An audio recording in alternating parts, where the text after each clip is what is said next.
आप सभी को नमस्कार। जय श्री राम।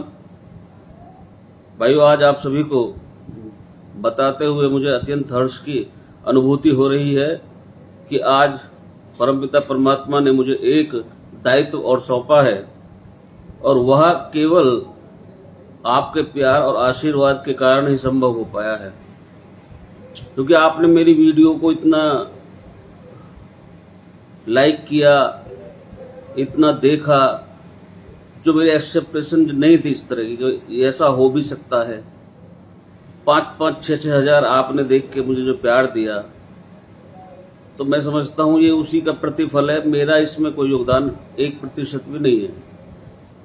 मैं तो बस ये है कि मैं बोल देता हूँ आगे आपके सामने, लेकिन उसको चलाना, देखना, वो सब आप करते हैं। तो उसकी वजह से आज एक और दायित्व मिला है, और मैं वास्तविकता में आज प्रसन्न हूँ। पहला तो मेरे पास, आप सभी जानते हैं, सह संयोजक आईटी डिपार्टमेंट भाजपा गौतम बुद्ध नगर। दूसरा मेरे पास में राष्ट्रीय महासचिव हिंदू महासभा का पद है, और आज मुझे उत्तर प्रदेश संगठन मंत्री बनाया है भारतीय स्वयंसेवक संघ परशुराम सेना का। तो 3 दायित्व मेरे ऊपर हो गए हैं। तो अब आपका आशीर्वाद और आपके प्रेम की मुझे अधिक आवश्यकता पड़ेगी, पहले से अधिक। ये जीवन का क्या, एक परमात्मा ने क्या लिखा है, क्या नहीं लिखा, कोई नहीं जानता इस विषय में। परंतु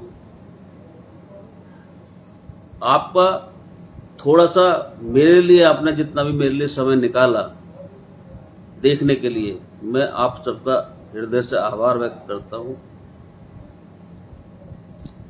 कि मेरे जैसे तो पता नहीं कितने बोलने वाले हैं, कितने बोलते हैं। टीवी पर आप खोल के देख लो, यूट्यूब देख लो, कितने बोलने वाले हैं।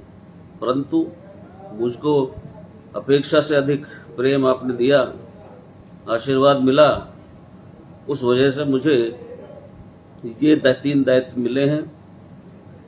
तो मैं आप सभी का हृदय से आभार व्यक्त करता हूं। और आज इस अवसर पर मैं आपको एक छोटी सी कहानी सुनाना चाहता हूं। सत्य घटना है, ये ऐतिहासिक सत्य घटना है। ये उस बात पर आधारित है कि जब व्यक्ति को कुछ मिल जाता है,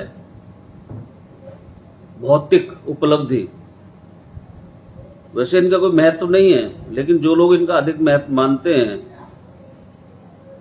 तो उनका अहंकार भी बढ़ जाता है। आज मैं आपको एक ऐसी ऐतिहासिक घटना सुनाने जा रहा हूं जिससे आप स्वयं ये सोचेंगे कि अहंकार कितना,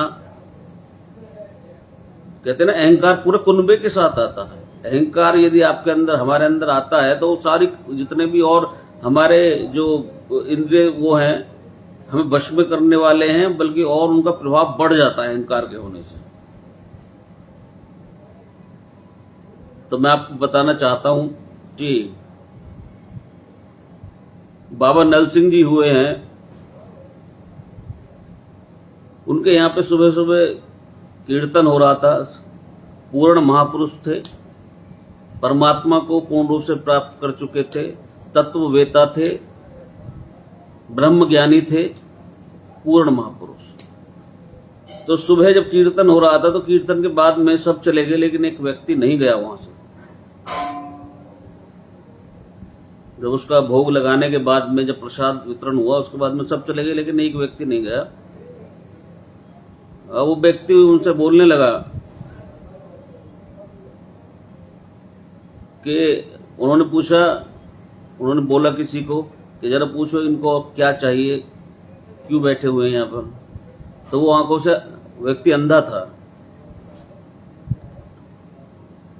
तो उन्होंने कहा मुझे बाबा नल सिंह जी से ही बात करनी है। तो बाबा जो है वो उठ के आए, उन्होंने पूछा, हाँ भाई बताओ क्या बात है, आप क्यों बैठे हो, कोई परेशानी?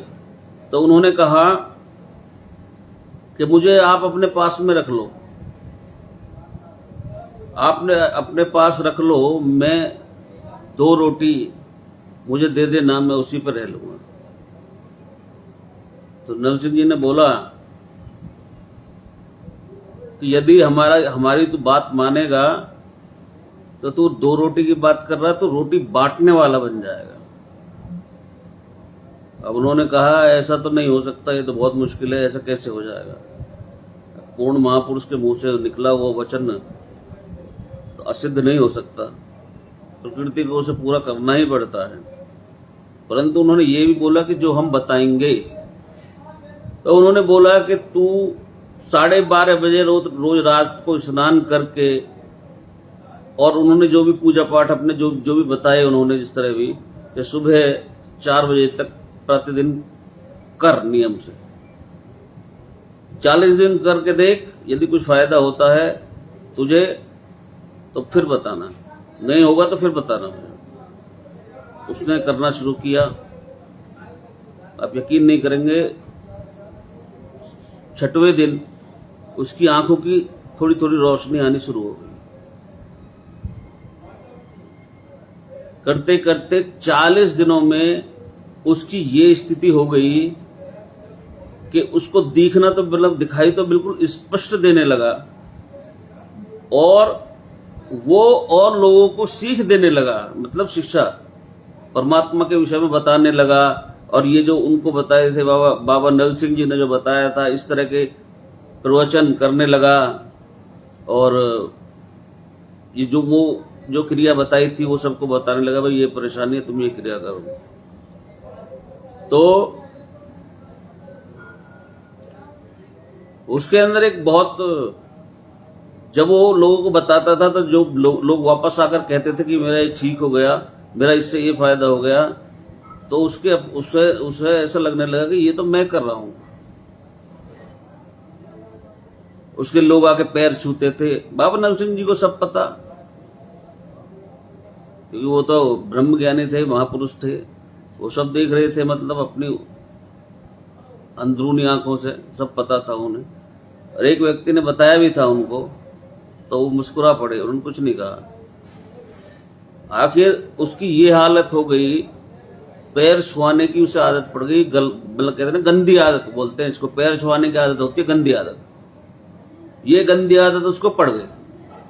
प्रत्येक आदमी आता उसके पैर छूता, प्रत्येक आदमी आता उसके पैर छूता, प्रत्येक आदमी आता उसके पैर छूता। अब उसने अपना जो नियम था उसको बंद कर दिया, स्वाभाविक था, क्योंकि जब लोग पैर छुएंगे, इतना सम्मान मिलेगा, तो कहाँ परमात्मा फिर याद रहता है।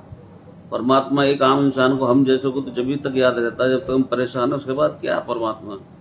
तो उसने तो सोचा कि मेरी सिद्धि प्राप्त, मुझे मतलब भगवान की प्राप्ति हो गई है तो ये हमेशा बनी रहेगी। लेकिन उसको ये नहीं पता था कि परमात्मा को प्राप्त करने के बाद में भी यदि हमसे गलती हो जाती है तो हम नीचे आ जाते हैं। 10वीं क्लास से नीचे फर्स्ट क्लास में, बीच की कोई क्लास का वो नहीं है उसमें। स्टेप बाय स्टेप जैसे हम बढ़ते हैं, लेकिन गिरते धड़ाम से एकदम। तो वही उसके साथ हुआ। पैर छुआने की आदत से उसकी स्थिति ये हो गई कि जो भी उसे सुख, भौतिक सुख भी प्राप्त हुए, आध्यात्मिक सुख भी प्राप्त हुए, सारे सुख प्राप्त होने के बाद में पैर छुआते छुआते उसकी शक्ति जो थी, मतलब जो उसका प्रभाव था, जो भी उसने जप तप किया था उसका प्रभाव था, वो धीरे धीरे नष्ट होने लगा, खत्म होने लगा।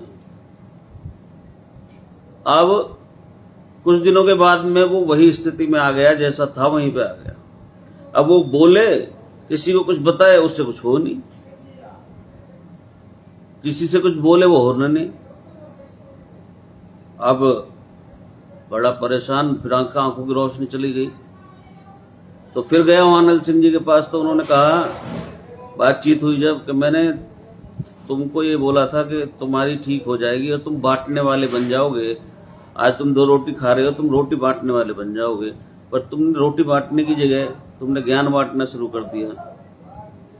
और ज्ञान बांटा, उसका गलत इस्तेमाल करना शुरू कर दिया, पैर छुआने शुरू कर दिए। ये पैर छुआने की आदत ने ही तुम्हें नष्ट किया है। और अब जो है, यदि मैं बताऊंगा भी तो तुम्हारा मन नहीं लगेगा, क्योंकि तुमने वो सुख देख लिया। तुमने पैर छुआ छुआ के ऐसे अपने अंदर एक अहंकार पैदा कर लिया कि अब उससे बाहर निकलना बहुत मुश्किल है, कठिन है रास्ता, निकल जाओगे कठिन है। तो मैं ये बताने का प्रयास कर रहा हूं, मैंने देखा है बहुत लोगों में पैर छुआने की बड़ी आदत है। खुश होते यदि कोई अगला व्यक्ति आता है तो उससे पैर छुआ के बड़े प्रसन्न होते हैं, परंतु उनको ये जानकारी नहीं है कि ये सबसे जो है अहंकार की सबसे बड़ा परिचायक है पैर छुआना। जिस आदमी को पैर छुआने की आदत लग गई, ये समझ लीजिए वो यदि आज के समय में उसको लग रहा है कि मैं आनंद में हूं, वो आनंद में नहीं है। आपने प्रेमानंद गुरु जी को देखा है, एक पीछे पड़ गया था, पैर नहीं छुआए थे उन्होंने, वृंदावन वाले जो, इसलिए मैं उनका सम्मान करता हूं। वो उस चीज पे चलते हैं, एकदम आध्यात्म की चरम की जो चीजें होती है उन चीजों पे चलते हैं। जब मैंने देखा पैर छुआने के लिए मना कर दिए, तो मैंने कहा भाई कुछ ये है इनकी बात। और तो ये चाहते हैं मेरे पैर के सामने लमलेट हो जाए, और ये नहीं किसी भी क्षेत्र में चले जाओ, ये तो खैर परमात्मा का हो गया, साधु संतों का। किसी भी क्षेत्र में आप चले जाओ, पैर छुआने की आदत होती है। ये नहीं करना चाहिए, नहीं करना चाहिए, न करवाना चाहिए। कुछ चीजों का ऐसा होता है जो दुष्परिणाम होता है, वो हमको पता नहीं लगता, लेकिन वो बहुत गलत हमारे ऊपर, उसका हमारे जीवन के ऊपर भी, हमारे आत्मा के ऊपर भी बहुत गलत प्रभाव पड़ता है। तो विनम्रता जितना परमात्मा देता है उससे विनम्र होते चले जाइए, और जितने ऊंचे उठो उतने अंदर से नीचे होते चले जाओ, तो आपको कोई हरा नहीं सकता दुनिया में। लेकिन यहां क्या होता है, हल्का सा उठे, एक स्टेप 10 स्टेप ऊपर। और पिछले 5-6 महीने में तो मैंने बड़ा रियलाइज किया इस चीज को, मुझे बड़ा आश्चर्य होता है। मैंने कि ये क्या हो रहा है, व्हाट इज हैपनिंग। होड़ लगी हुई है, ये होड़ लगी हुई है पैर छुआने की। मैं देख के बड़ा हैरत में रहता हूं। मैंने कि ये जो लोग हैं, ये सब मतलब अहंकार है। किस चीज का अहंकार है?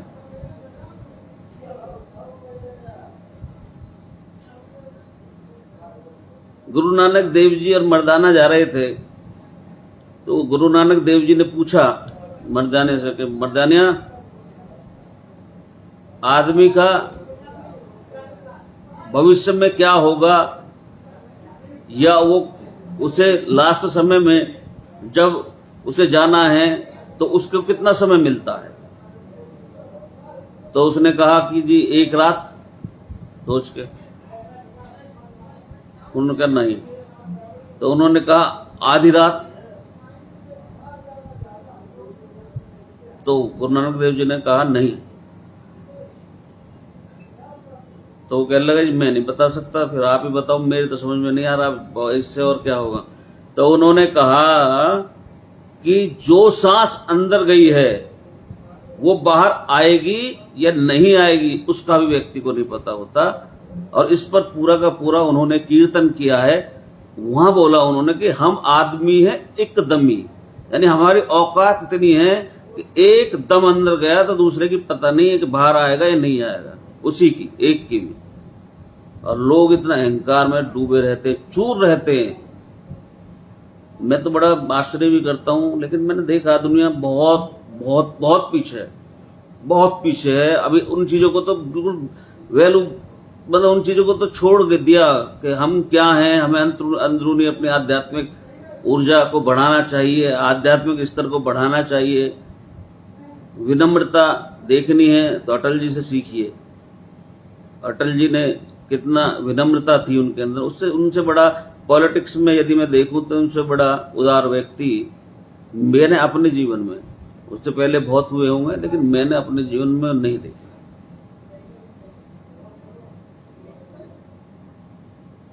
एक वो है कि तपोराज और रजो नरक, तप से राज मिलता है और राज को भोगने से नरक मिलता है।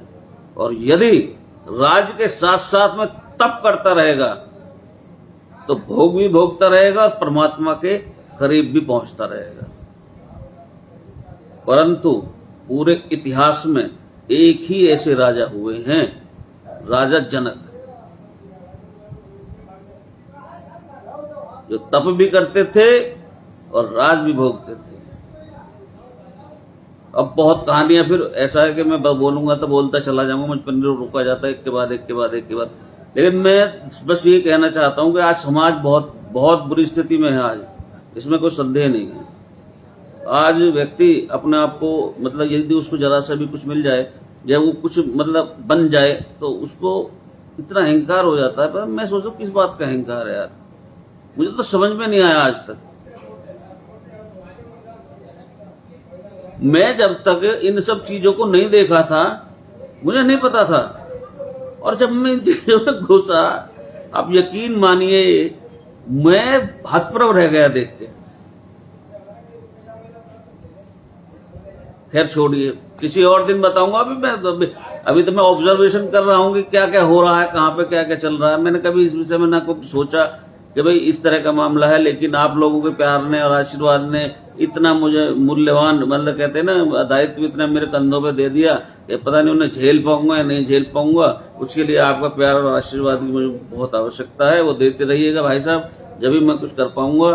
अदरवाइज मैं भी शरीर से थोड़ा अनफिट रहता हूं, कभी कभी बहुत ज्यादा दिक्कत भी हो जाती है, तो आपका आशीर्वाद और प्रेम चाहिए मुझे। अब मैं आता हूं, कल से सदस्यता अभियान शुरू हो रहा है। वैसे तो भारतीय जनता पार्टी के प्रत्येक जिले में, प्रत्येक मंडल, प्रत्येक बूथ पर सब लोगों ने सभी तैयारियां जो भी उन्हें करना है वो पूरी कर ली हैं और कल से ये अभियान शुरू हो जाएगा। पर मेरे अनुसार ये अभियान नहीं है, ये अभियान नहीं है, ये चुनाव है। जब हम किसी को सदस्यता दिलाते हैं तो उसके मन में स्वाभाविक है एक प्रश्न जरूर उठेगा कि भाई हम आपकी जो सदस्यता है वो क्यों लें। ये जो क्यों है, इस जवाब को ना देने के कारण हमारी सीट 240 आई है। हमने क्यों का जवाब नहीं दिया। हमने ये समझा कि सब कुछ पता है, लोग सब जानते हैं, और ऐसे चारों तरफ आसार भी बन रहे थे। आप सोशल मीडिया देख लीजिए, इलेक्ट्रॉनिक मीडिया देख लीजिए, कहीं भी देख लीजिए, हर जुबान मोदी था। लेकिन पागल बनाने वाले आए, पागल बना के चले गए और लोग पागल बन गए। तो इसलिए मैं ये कहता हूं कि अभी बहुत ग्राउंड पे काम करने का भी बहुत आवश्यकता है। बहुत लोग ऐसे हैं जो बिल्कुल नेट का इस्तेमाल नहीं करते, आज भी इंटरनेट नहीं, ऑनलाइन चीजों को नहीं कर सकते, नहीं देखते हैं, नहीं उन्हें कुछ जानकारी होती है, इसीलिए वो बहक जाते हैं। और हमारे जो बताने वाले हैं वो महान हैं, इसी वजह से 240 पे हम रुक गए। अदरवाइज 400 डेफिनेटली पार होते, क्योंकि 2-4 क्वेरीज थी प्रत्येक व्यक्ति के मन में। वो क्वेरीज उनके मन में जो क्यों था, प्रश्न था, उनका हमने पूर्ण रूप से जवाब नहीं दिया, उन पर ध्यान ही नहीं दिया हमने।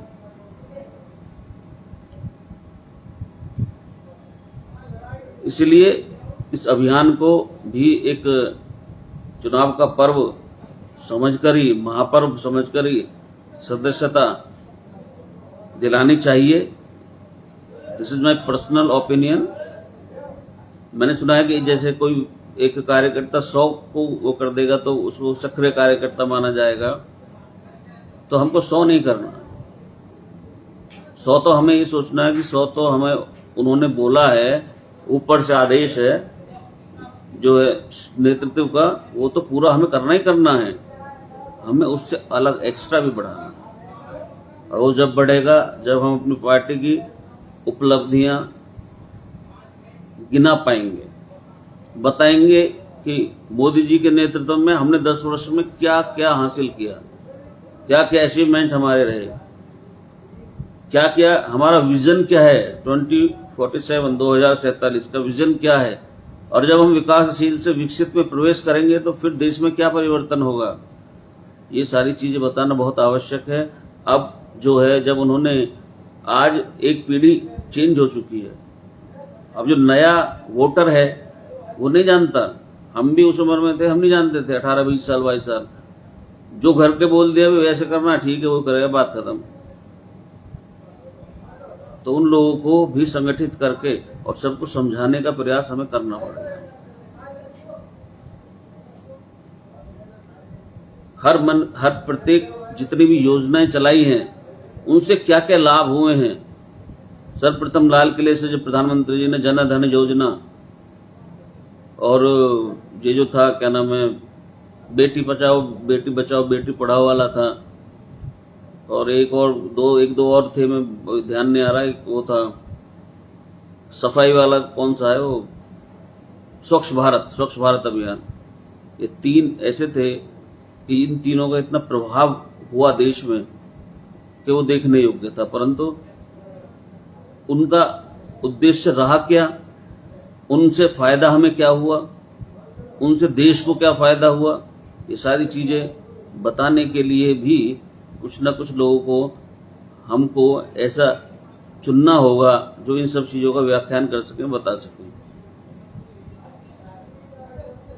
जनधन योजना में जो अकाउंट खुले उनसे बहुत हद तक भ्रष्टाचार है वो खत्म हुआ है। डीबीटी, डायरेक्ट बेनिफिशियरी ट्रांसफर होना शुरू हो गया। जब राजीव गांधी जी कहते थे कि मैं 1 रुपया भेजता हूं तो 20 पैसा पहुंचता है, अब 1 भेजा जाता था 1 रुपया ही पहुंचता है। तो मैं ये कह, मेरा यही मन, मतलब मेरा अपना मन यही है, मेरी मत भी यही है कि हमको 10 वर्षों का तो कम से कम ब्यौरा अवश्य लोगों को बताना चाहिए। और यदि हम शुरुआत से, जब से स्थापना हुई है श्यामा प्रसाद मुखर्जी जी से लेकर और अब तक का इतिहास बता देंगे, तो मैं समझता हूं कि कोई ज्वाइन करने से मना ही नहीं कर सकता। ये हमारे लिए शर्म की बात है कि हमारी सीटें कम हुई हैं, ये कोई गर्व का विषय नहीं है।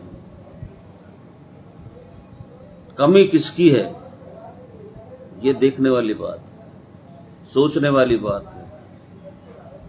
और इस कमी के बारे में पूरा देश जानता है। जहां एक व्यक्ति की मेहनत, बल्कि 2 व्यक्ति ईमानदारी से, हमारे योगी आदित्यनाथ जी और नरेंद्र मोदी जी, जहां इन दोनों व्यक्ति का नाम अगर ले दिया तो क्या नाम है, लोग, यदि उन्हीं योगी और मोदी 2 ही जवान, हर व्यक्ति के जवान भी नाम थे, लेकिन वो सब पलट गया खेल।